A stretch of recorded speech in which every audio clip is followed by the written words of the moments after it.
Hi hello ನಮಸ್ತೆ. ನಾನು ಗೀತಾ ಸಕ್ರಾಯಪಟ್ಟಣ. ನೋಡಿ, ನಾನಿವತ್ತು ಗೀ ಬಾಲು ಮತ್ತು ಗೀಬು ಊರಿಂದ ಕೊಟ್ಟು ಕಳಿಸಿದ್ರು.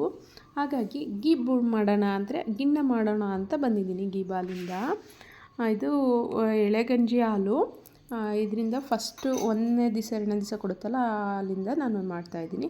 ಈ ಥರ ಲೋಟದಲ್ಲಿ 1 ಲೋಟ ಗೀಬ್ ಹಾಕಬೇಕು 1 ಲೀಟ್ರ್ ಹಾಲಿಗೆ. ಹಾಗಾಗಿ ಇದು ಎಳೆಗಂಜಿ ಆಗಿರೋದ್ರಿಂದ ನಾನು ಸ್ವಲ್ಪ ಕಡಿಮೆನೇ ಹಾಕ್ತೀನಿ. ಅದರಲ್ಲಿ ಸಹ ಗೀಬ್ ಇರುತ್ತೆ. ಹಾಗಾಗಿ ಈ ಥರ ಮಾಡ್ಕೊಳ್ಳಿ. ತುಂಬ ಅಂದರೆ ತುಂಬ ಚೆನ್ನಾಗಿರುತ್ತೆ. ನಾನೀಗ ಇದಕ್ಕೆ ಗೀಬು ಮಾಡೋದಕ್ಕೆ ಏನೇನು ಬೇಕು ಅಂತ ನೋಡ್ಕೊಂಬರೋಣ. ಅಂದರೆ ಗಿಣ್ಣ ಮಾಡೋದಕ್ಕೆ ನಾನಿಲ್ಲಿ 1 ಲೀಟರ್ ಹಾಲು, ಇದಕ್ಕೆ ಅರ್ಧ ಕೆ ಜಿ ಬೆಲ್ಲ ತೊಗೊಂಡಿದ್ದೀನಿ. ಒಂದು ಅರ್ಧ ಕೆ ಜಿಗಿನ್ನ ಒಂದು ಅಚ್ಚು ಜಾಸ್ತಿ ಇದೆ. ಸಿಹಿ ನೋಡಿಕೊಂಡು ಮಾಡ್ಕೊಳ್ಳಿ. ಅದ್ರ ನಡುವೆ ನಾನಿಲ್ಲಿ ಒಂದು ಬೌಲ್ ತೊಗೊಂಡಿದ್ದೀನಿ. ಈ ಬೌಲ್ಗೆ ಹಾಲನ್ನ ಹಾಕ್ಕೊಳ್ಳೋಣ. ಬಾಟಲ್ ಇರ್ತಲ್ಲ, ನಾನು ಬಾಟ್ಲ್ ಕೊಟ್ಟು ಕಳಿಸಿದ್ರು. ನೆನ್ನೆ ನೈಟ್ ಕೊಟ್ಟು ಕಳಿಸಿದ್ರು. ಹಾಗೇ ನೆನ್ನೆ ಸಂಜೆ ಕೊಟ್ಟು ಕಳಿಸಿದ್ದು. ಹಾಗೆ ಫ್ರಿಜ್ಜಲ್ಲಿ ಇಟ್ಟಿದ್ದೆ ಸ್ವಲ್ಪ ಹೊತ್ತು. ಈಗ ಮಾಡಿಟ್ಕೊಳ್ತಾ ಇದ್ದೀನಿ. ಇದನ್ನು ನೀವು ರಾತ್ರಿ ಮಾಡಿಟ್ಬಿಟ್ಟು ಬೆಳಗ್ಗೆ ತಿಂದರೆ ತುಂಬ ಚೆನ್ನಾಗಿರುತ್ತೆ. ಕಟ್ ಮಾಡೋದಕ್ಕೂ ತಿನ್ನೋದಕ್ಕೂ ಸಹ ಚೆನ್ನಾಗಿರುತ್ತೆ. ನಾನು ಟೈಮ್ ಇರಲಿಲ್ಲ, ಹಾಗಾಗಿ ನಾನು ಬೆಳಗ್ಗೆ ಬೇಗ ಎದ್ಬಿಟ್ಟು ಮಾಡ್ಕೊಳ್ತಾ ಇದ್ದೀನಿ. ಒಂದು 5 ಗಂಟೆ ಹಂಗೆ ಸ್ಟಾರ್ಟ್ ಮಾಡ್ಕೊಂಡಿದ್ದೀನಿ ನಾನು. ನೋಡಿ, ನನಗಿಲ್ಲ ಅಂದರೆ 7 ಗಂಟೆ ಅಷ್ಟೊತ್ತಿಗೆ ರೆಡಿ ಆಗೋದಿಲ್ಲ ಯಾವುದೂ ಸಹ. ಹಾಗಾಗಿ ಸ್ವಲ್ಪ ಬೇಗ ಮಾಡ್ಕೊಳ್ಳೋಣ ಅಂತ ಮಾಡ್ಕೊಳ್ತಾ ಇದ್ದೀನಿ. ಇಲ್ಲಿ ಹಾಲು ಮತ್ತು ಗೀಬು ಎರಡೂ ಸಹ ನಾನಿಲ್ಲಿ ಮಿಕ್ಸ್ ಮಾಡ್ಕೊಂಡಿದ್ದೀನಿ. ನೋಡಿ, ಈ ಥರ ಮಿಕ್ಸ್ ಮಾಡ್ಕೊಳ್ಳಿ. ಹಾಗೆ ಬೆಲ್ಲನೂ ಸಹ ನಾವು ತುರಿದು ಎತ್ತಿಟ್ಕೋಬೇಕು. ಅರ್ಧ ಕೆ ಜಿ ಬೆಲ್ಲನೂ ಸಹ.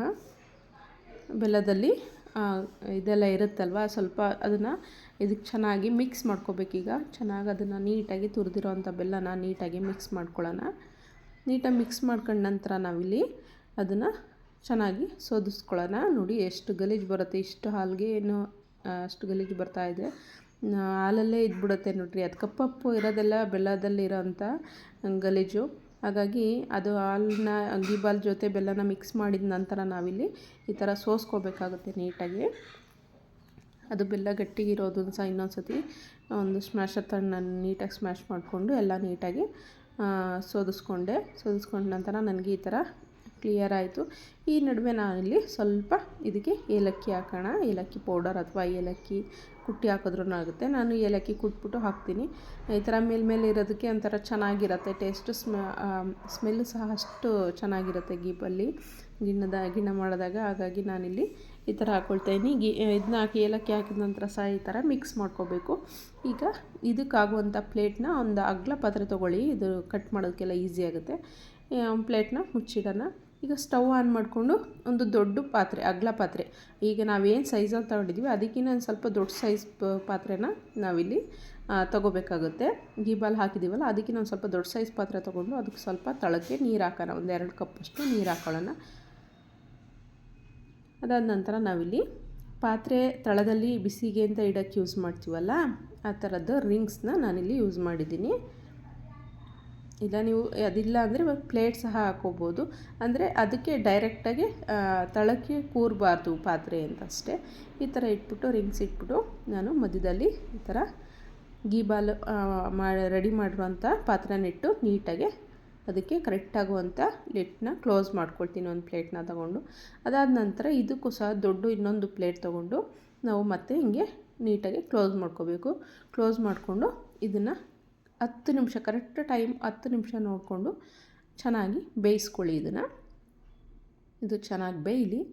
ನೋಡಿ, 10 ನಿಮಿಷ ಚೆನ್ನಾಗಿ ನೀಟಾಗಿ ಬೇಯಬೇಕು. ಅದನ್ನು ತಟ್ಟೆನ ಸ್ವಲ್ಪ ಹಾಗೆ ಹೀಗೆ ಮಾಡಬಾರ್ದು. ನೀಟಾಗಿ ಕ್ಲೋಸ್ ಮಾಡಿಕೊಂಡು ನೀಟಾಗಿ ಇದು ಮಾಡ್ಕೊಳ್ಬೇಕು. ಹಾಗಾಗಿ ಇದು ಒಂದು 10 ನಿಮಿಷ ನೀಟಾಗಿ ಬೇಯಲಿ.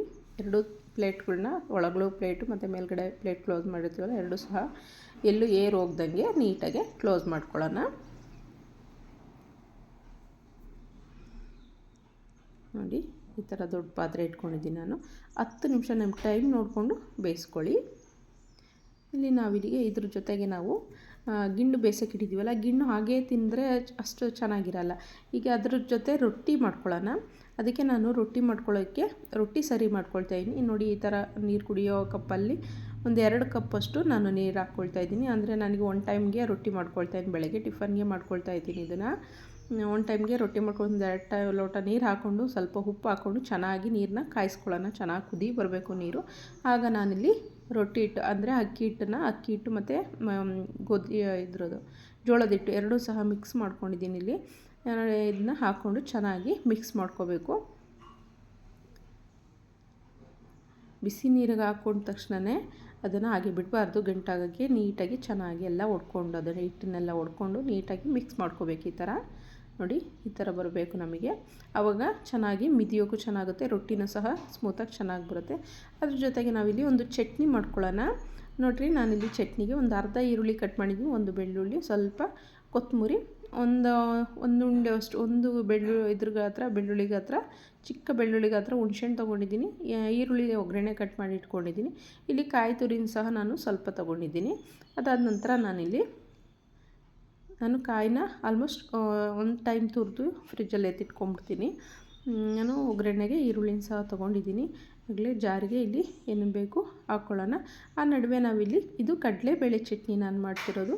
ಹಾಗಾಗಿ ಇದಕ್ಕೆ ಚೆನ್ನಾಗಿರುತ್ತೆ ಕಾಂಬಿನೇಷನ್ ಕಡಲೆಬೇಳೆ ಚಟ್ನಿ. ಈ ಥರ ಮಾಡ್ಕೊಳ್ಳಿ, ತುಂಬ ಚೆನ್ನಾಗಿರುತ್ತೆ ಇದು. ಈ ಕಡಲೆಬೇಳೆ ಚಟ್ನಿ ರೈಸ್ಗೂ ಚೆನ್ನಾಗಿರುತ್ತೆ. ನಾನಿಲ್ಲಿ ಒಂದು ಬಾಣಲೆ ಇಟ್ಕೊಂಡು ಕಡಲೆಬೇಳೆನ ಹಾಕ್ಕೊಂಡಿದ್ದೀನಿ. ನಿಮಗೆ ಎಷ್ಟು ಕ್ವಾಂಟಿಟಿಲಿ ಬೇಕೋ ಅಷ್ಟನ್ನು ಕಡಲೆಬೇಳೆನ ಯೂಸ್ ಮಾಡ್ಕೋಬೇಕು ಈ ಟೈಮಲ್ಲಿ. ನಾನಿಲ್ಲಿ ಒಂದು 4ರಿಂದ 5 ಟೀ ಸ್ಪೂನಷ್ಟು ಕಡಲೆಬೇಳೆನ ಇಲ್ಲಿ ಸೇರಿಸ್ಕೊಂಡಿದ್ದೀನಿ. ಇದನ್ನು ಚೆನ್ನಾಗಿ ಬಣ್ಣ ಬರೋವರೆಗೂ ಸ್ವಲ್ಪ ಹುರ್ಕೊಳ್ಳೋಣ.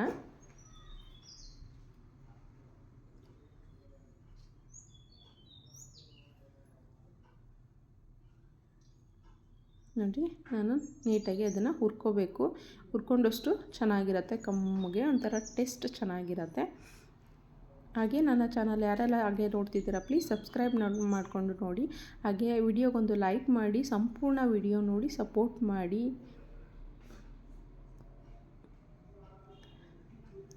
ನೋಡಿ, ನಾನು ಆಲ್ಮೋಸ್ಟ್ ಇದನ್ನು ಹುರ್ಕೊಂಡಿದ್ದಾಗ್ತಾ ಇದೆ.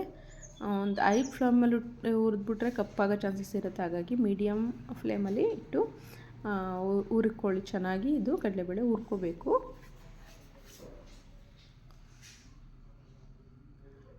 ನೋಡಿ, ನನಗೆ ಆಲ್ಮೋಸ್ಟ್ ಆಗ್ತಾ ಬಂತು, ಚೆನ್ನಾಗಾಗಿದೆ. ಇಷ್ಟ ಆದರೆ ಸಾಕು. ನಾನೀಗ ಸ್ವಲ್ಪ ಇದನ್ನು ತಣ್ಣಗಾಗಲು ಎತ್ತಿಡ್ತೀನಿ. ಹಾಗೆ ಇಲ್ಲಿ ಜಾರ್ ತೊಗೊಂಡಿದ್ನಲ್ಲ, ಆ ಜಾರ್ಗೆ ನಾನಿಲ್ಲಿ ಆವಾಗಲೇ ತೋರಿಸಿದಂಥ ಬೆಳ್ಳುಳ್ಳಿ ಮತ್ತು ಈರುಳ್ಳಿ, ಕೊತ್ತಂಬರಿ ಇದನ್ನು ಹಾಕ್ಕೊಳ್ತಾ ಹೋಗೋಣ. ನಾನು ಇಲ್ಲಿ ಕೊತ್ತಂಬರಿನ ಸೇರಿಸ್ಕೊಳ್ತಾ ಇದ್ದೀನಿ ಫಸ್ಟು. ನಂತರ ಒಂದು ಅರ್ಧ ಈರುಳ್ಳಿ ಕಟ್ ಮಾಡಿದ್ನಲ್ಲ, ಈರುಳ್ಳಿ ಹಾಕ್ಕೊಳ್ತಾ ಇದ್ದೀನಿ ಮತ್ತು ಬೆಳ್ಳುಳ್ಳಿ ಹಾಕ್ಕೊಳ್ತಾ ಇದ್ದೀನಿ. ಅದಾದ ನಂತರ ಸ್ವಲ್ಪ ಸ್ವಲ್ಪ ಹುಣಸೆಹಣ್ಣು ಹಾಕ್ಕೊಳ್ತಾ ಇದ್ದೀನಿ ಇಲ್ಲಿ. ಅದಾದ ನಂತರ ನಾನಿಲ್ಲಿ ಕಡಲೆಬೇಳೆ ತಣ್ಣಗಾಗಿದೆ, ಕಡಲೆಬೇಳೆನ ಸಹ ಈ ಟೈಮಲ್ಲೇ ಹಾಕ್ಕೊಳ್ತೀನಿ ಎಲ್ಲ ಒಟ್ಟಿಗೆನೇ. ನಂತರ ಖಾರಕ್ಕೆ ಎಷ್ಟು ಬೇಕಷ್ಟನ್ನು ಅಚ್ಚ ಖಾರದ ಪುಡಿನೇ ಹಾಕ್ಕೊಳ್ಳಿ. ಸ್ವಲ್ಪ ಜೀರಿಗೆ ಜಾಸ್ತಿ ಹಾಕ್ಬೇಡಿ, ಸ್ವಲ್ಪ ಹಾಕ್ಕೊಳ್ಳಿ. ಇದನ್ನ ಒಂದು ಸತಿ ನೀಟಾಗಿ ಮಿಕ್ಸ್ ಮಾಡ್ಕೊಳ್ಬೇಕು. ಏಕೆ ಕಡಲೆಬೇಳೆ ಬೇಗ ಇದಾಗೋದಿಲ್ಲ. ಹಾಗಾಗಿ ಒಂದು ಸತಿ ನೀಟಾಗಿ ಮಿಕ್ಸ್ ಮಾಡ್ಕೊಂಡಿದ್ದ ನಂತರ ಒಂದು ಸತಿ ರುಬ್ಬಿದ ನಂತರ ನೆಕ್ಸ್ಟು ನಾವಿಲ್ಲಿ ಕಾಯಿನ ಹಾಕ್ಕೊಂಡು ರುಬ್ಕೊಂಬರ್ಬೇಕು. ಈ ಥರ ನಮಗೆ ಪೇಸ್ಟ್ ಆಗಬೇಕು, ಆವಾಗ ಚೆನ್ನಾಗಿರುತ್ತೆ. ಕಡಲೆಬೇಳೆ ಎಲ್ಲ ಬಾಯಿಗೆ ಸಿಗಬಾರ್ದು.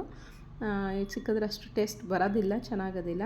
ಈ ಥರ ಮಾಡ್ಕೊಳ್ಳಿ. ಪೇಸ್ಟ್ ಮಾಡ್ಕೊಂಡು ನಂತರ ನಾವು ಇದಕ್ಕೆ ಒಂದು ಒಗ್ಗರಣೆ ಕೊಟ್ಕೊಳ್ಳೋಣ. ಇಲ್ಲಿ ಅದೇ ಬಾಣಲೆಗೆ ಕಡಲೆಬೇಳೆ ಹುರಿದಿಟ್ಟಿರ್ತೀವಲ್ಲ, ಅದೇ ಬಾಣಲೆಯನ್ನು ತೊಗೊಂಡು ನಾನು ಆಯಿಲ್ ಹಾಕ್ಕೊಳ್ತಾ ಇದ್ದೀನಿ. ಆಯಿಲ್ ಹಾಕ್ಕೊಂಡು ನಂತರ ಸ್ವಲ್ಪ ಸಾಸಿವೆ ಹಾಕ್ಕೊಳ್ಳಿ. ಕರಿಬೇವು ಇದ್ದರೆ ಕರಿಬೇವು ಹಾಕ್ಕೊಳ್ಳಿ. ನನಗೆ ಕರಿಬೇವು ಮುಗ್ದೋಗಿತ್ತು, ಹಾಗಾಗಿ ನಾನು ಕರಿಬೇವು ಯೂಸ್ ಮಾಡ್ತಾಯಿಲ್ಲ. ಇಲ್ಲಿ ಇದ್ದರೆ ಯೂಸ್ ಮಾಡ್ತೀನಿ. ಕರಿಬೇವು ಹಾಕೊಂಡ್ರೆ ತುಂಬ ಚೆನ್ನಾಗಿರುತ್ತೆ. ನಾನಿಲ್ಲಿ ಸಾಸಿವೆ ಹಾಕೊಂಡ ನಂತರ ಈರುಳ್ಳಿ ಹಾಕ್ಕೊಳ್ಳಿ. ಈರುಳ್ಳಿ ಹಾಕೊಂಡ ನಂತರ ಚೆನ್ನಾಗಿ ಇದನ್ನು ಕೆಂಪು ಬಣ್ಣ ಬರೋವರೆಗೂ ಚೆನ್ನಾಗಿ ಬಾಡಿಸ್ಕೊಳ್ಬೇಕು.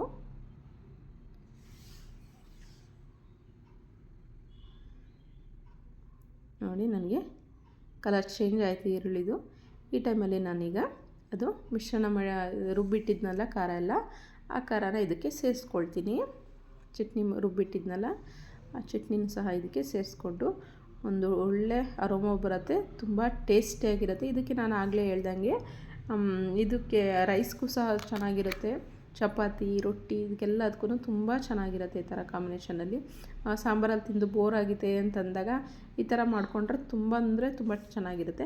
ಇದು ಕಡಲೆಬೇಳೆ ಹಾಕಿರೋದ್ರಿಂದ ಸ್ವಲ್ಪ ತಳ ಹಿಡಿತಾ ಇರುತ್ತೆ, ಸ್ವಲ್ಪ ಕೈಯಾಡಿಸ್ತಾನೆ ಇರಬೇಕು, ಬಿಡಬಾರ್ದು ಮಧ್ಯದಲ್ಲಿ. ಹಾಗೆ ಗಟ್ಟಿಗಾಗೋ ಚಾನ್ಸಸ್ಸು ಇರುತ್ತೆ. ಸ್ವಲ್ಪ ಅದು ಜಾರ್ ತೊಳೆದಿದ್ದು ನೀರೆಲ್ಲ ಹಾಕ್ಕೊಂಡು ಚೆನ್ನಾಗಿ ಮಿಕ್ಸ್ ಮಾಡ್ಕೊಳ್ಳಿ.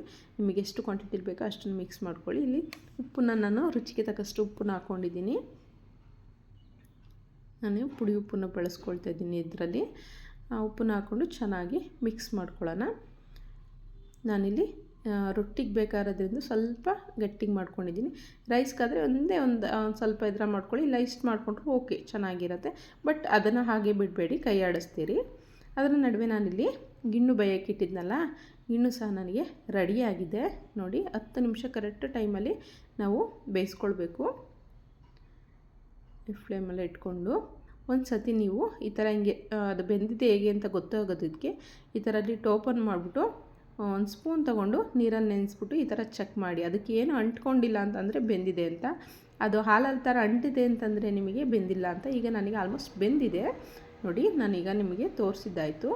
ಈಗ ಇದನ್ನು ಗ್ಯಾಸ್ ಆಫ್ ಮಾಡಿಬಿಟ್ಟು ತೆಗೆದ್ಬಿಟ್ಟು ಸ್ವಲ್ಪ ಬಿಸಿ ಆರಲಿ ಎತ್ತಿಡ್ತಾಯಿದ್ದೀನಿ. ನನಗೆ ಆಲ್ಮೋಸ್ಟ್ ಟೈಮ್ ಆಗೋಯ್ತು ನನ್ನ ಮಗನಿಗೆ, ಹಾಗಾಗಿ ಅವನಿಗೆ ತುಂಬ ಇಷ್ಟ ಈ ಗಿಣ್ಣು ಅಂತಂದರೆ. ನೋಡಿ ನಾನೀಗ ಅದನ್ನು ವಾಪಸ್ ಎತ್ತಿಟ್ಕೊಂಡು ತಣ್ಣಗಾಗಲೇ ಎತ್ತಿಟ್ಟಿದ್ದೀನಿ. ಇದನ್ನು ಸಹ ನಾವು ಪಾತ್ರೆನ ತೆಗೆದ್ಬಿಡೋದು. ಈಗ ಸ್ವಲ್ಪ ಕಪ್ಪಾಗಿರುತ್ತಲ್ಲ ಪಾತ್ರೆ, ಈ ಟೈಮಲ್ಲಿ ಹುಣ್ಸೆಹಣ್ಣು ಹಾಕಿದ್ರೆ, ಬಿಸಿ ನೀರಿಗೆ ಹುಣ್ಸೆಹಣ್ಣು ಹಾಕಿದ್ರೆ ಆ ಪಾತ್ರೆ ಕಪ್ಪೆಲ್ಲ ಬಿಟ್ಟು ಹೋಗುತ್ತೆ. ಅದನ್ನು ಸಹ ನಾನು ನಿಮಗೆ ಇಲ್ಲಿ ತೋರಿಸಿದ್ದೀನಿ. ನನಗೆ ಸ್ವಲ್ಪ ಬೇಗ ಗಟ್ಟಿ ಆಗಬೇಕಿತ್ತು ಅದು ಅದನ್ನೇ ಇದು ಮಾಡೋದಕ್ಕೆ, ಹಾಗಾಗಿ ನಾನು ಸ್ವಲ್ಪ ಫ್ರಿಜ್ಜಿಗೆ ಇಡ್ತಾಯಿದ್ದೀನಿ. ನನ್ನ ಮಗ ಸ್ಕೂಲ್ಗೆ ಹೋಗೋಕ್ಕೆ ಟೈಮ್ ಆಗುತ್ತಲ್ಲ, ಅವನಿಗೆ ತುಂಬ ಇಷ್ಟ, ಸ್ವಲ್ಪ ಕೊಟ್ಟು ಕಳ್ಸೋಣ, ತಿಂದು ಹೋಗ್ತಾನೆ ಅನ್ನೋದು ಆಸೆ ಎಲ್ಲ, ಹಾಗಾಗಿ ಮಾಡ್ತಾಯಿದ್ದೀನಿ. ಇಲ್ಲಿ ನಾನು ರೊಟ್ಟಿನ ಸಹ ನಾನಿಲ್ಲಿ ಚೆನ್ನಾಗಿ ಮಿತ್ಕೋಬೇಕು, ನಾದಬೇಕು. ಎಷ್ಟು ನಾದುತ್ತೀವೋ ರೊಟ್ಟಿದು ಹಿಟ್ಟನ್ನ ಅಷ್ಟು ಸಹ ರೊಟ್ಟಿ ತೆಳು ಬರುತ್ತೆ ಮತ್ತು ಚೆನ್ನಾಗೂ ಇರುತ್ತೆ ತಿನ್ನೋದಕ್ಕೆ. ಕರಮನಂಗಾರ ಮಾಡ್ಕೋಬೋದು, ಮೆತ್ತಗಾರ ಫೋಲ್ಡ್ ಮಾಡಿ ಇಟ್ಟಿದ್ರೆ ಮೆತ್ತಗಾರ ಹಾಕುತ್ತೆ. ಅಂದರೆ ನಾವು ಹಿಟ್ಟನ್ನು ಮಾಡ್ಕೊಳ್ಳುವಾಗ ಸರಿ ಮಾಡ್ಕೊಳ್ಳುವಾಗ ಯಾವ ಹದದಲ್ಲಿ ಮಾಡ್ಕೊಳ್ತೀವಿ, ಎಷ್ಟು ಮಾಡ್ಕೊಳ್ತೀವಿ ಅನ್ನೋದ್ರ ಮೇಲೆ ಡಿಪೆಂಡ್ ಆಗುತ್ತೆ. ಸರಿ ಮಾಡಿದ್ದನ್ನು ಸಹ ಈ ಥರ ಚೆನ್ನಾಗಿ ನಾದ್ಕೋಬೇಕು. ನಾದಿದಷ್ಟು ರೊಟ್ಟಿ ತುಂಬ ಚೆನ್ನಾಗಿ ಬರುತ್ತೆ ನೋಡಿ. ಹಿಟ್ಟು ಸಹ ಇಷ್ಟು ಸ್ಮೂತಾಗಿರುತ್ತೆ, ರೊಟ್ಟಿ ತೊಟ್ಟೋದಕ್ಕೂ ಚೆನ್ನಾಗಿರುತ್ತೆ, ಬಟ್ ರೊಟ್ಟಿನೂ ಸಹ ಹಾಗೆ ಚೆನ್ನಾಗಿ ಬರುತ್ತೆ. ನಾನು ಇಷ್ಟು ಚೆನ್ನಾಗಿ ನಾದ್ಕೊಳ್ತಾ ಇದ್ದೀನಿ. ಈಗ ಬೇಗ ಬೇಗ ಸ್ವಲ್ಪ ರೊಟ್ಟಿ ಮಾಡ್ಕೊಳ್ಳೋಣ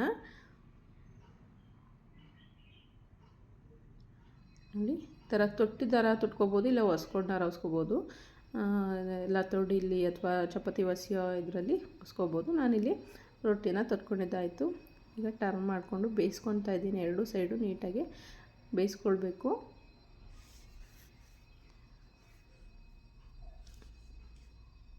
ಬಿಸಿ ಆರಿರಲಿಲ್ಲ, ಬಟ್ ಸ್ವಲ್ಪ ತೆಗೆದೆ, ಅದು ಕಟ್ ಮಾಡೋದಕ್ಕೆ ಬರಲಿಲ್ಲ ನನಗೆ.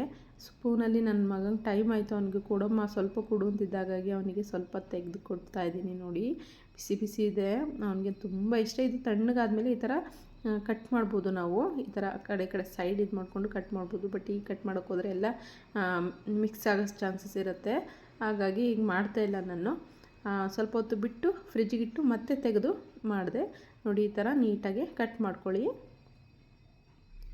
ಈ ಥರ ಪೀಸಸ್ ಥರ ನೀವು ಕಟ್ ಮಾಡ್ಕೊಳ್ಳಿ. ಈ ರೊಟ್ಟಿ ಚೂಂತೀವಿ ಇದಕ್ಕೆ ನಾವು, ರೊಟ್ಟಿ ಇದರಲ್ಲಿ ಈ ಥರ ಮಾಡಿಕೊಂಡ್ರೆ ಕಟ್ಟಿಂಗ್ ಮಾಡಿಕೊಂಡ್ರೆ ಚೆನ್ನಾಗಿ ಬರುತ್ತೆ. ಈ ಥರ ಮಾಡಿಕೊಂಡು ಅದನ್ನು ಡೈರೆಕ್ಟಾಗಿ ತೆಗಿಯೋಕ್ಕೆ ಹೋದರೆ ಚೆನ್ನಾಗಿ ಬರೋಲ್ಲ. ಒಂದು ದೊಡ್ಡ ಪ್ಲೇಟ್ ಅಥವಾ ದೊಡ್ಡದು ಅಗಲ ಪಾತ್ರೆ ತೊಗೊಂಡು, ದೊಡ್ಡ ತಟ್ಟೆ ತೊಗೊಂಡು ನಾನು ಇದನ್ನು ಉಲ್ಟಾ ಪಲ್ಟಾಯಿಸ್ಕೊಳ್ತೀನಿ. ಪಲ್ಟಾಯಿಸ್ಕೊಂಡಾಗ ನೋಡಿ ನನಗೆ ಈ ಥರ ಪೀಸ್ ಬರುತ್ತೆ, ಈ ಥರ ನೀಟಾಗೆ ಬರುತ್ತೆ. ಗಿಣ್ಣು ನನಗೆ ಆಲ್ಮೋಸ್ಟ್ ರೆಡಿಯಾಗಿದೆ, ತಣ್ಣಗೂ ಆಗಿದೆ, ತುಂಬ ಟೇಸ್ಟಿಯಾಗಿರುತ್ತೆ. ನನಗೆ ಆಲ್ಮೋಸ್ಟ್ ರೆಡಿಯಾಗಿದೆ. ನಾನೀಗ ಸರ್ವ್ ಮಾಡ್ಕೊಳ್ಳೋಣ ನೋಡಿ. ಗಿಣ್ಣು ಸಹ ಹಾಕ್ಕೊಂಡಿದ್ದೀನಿ, ಒಂದೆರಡು ಪೀಸು ನಾನು ರೊಟ್ಟಿ ರೆಡಿ ಮಾಡಿಕೊಂಡೆ. ರೊಟ್ಟಿ ಮಾತ್ರ ತುಂಬ ಚೆನ್ನಾಗಿತ್ತು, ಕರಮ್ ಅಂತ ಥರ ಏನೋ ಒಂಥರ ಸಖತ್ ಚೆನ್ನಾಗಿತ್ತು. ರೊಟ್ಟಿ ಚಟ್ನಿ ಗಿಣ್ಣು ವಾಹ್ ಸೂಪರಾಗಿರುತ್ತೆ ಈ ಥರ ಕಾಂಬಿನೇಷನ್ನು. ಒಂದು ಸತಿ ನೀವು ಸಹ ಟ್ರೈ ಮಾಡಿ ನೋಡಿ. ಈ ಥರ ಗಿಣ್ಣು ಹಾಲು ಸಿಕ್ಕಿದಾಗ ಈ ಥರ ಗಿಣ್ಣು ಮಾಡ್ಕೊಂಡು ಚಟ್ನಿ ಮಾಡ್ಕೊಂಡು ರೊಟ್ಟಿ ಮಾಡ್ಕೊಂಡು ತಿಂತಾಯಿದ್ರೆ ಆಹಾ ಸೂಪರ್ ನೋಡಿ. ನಿಮ್ಗೆ ಇಷ್ಟ ಆಯಿತು ಅಂದ್ಕೊತೀನಿ, ನೀವು ಸಹ ಟ್ರೈ ಮಾಡಿ.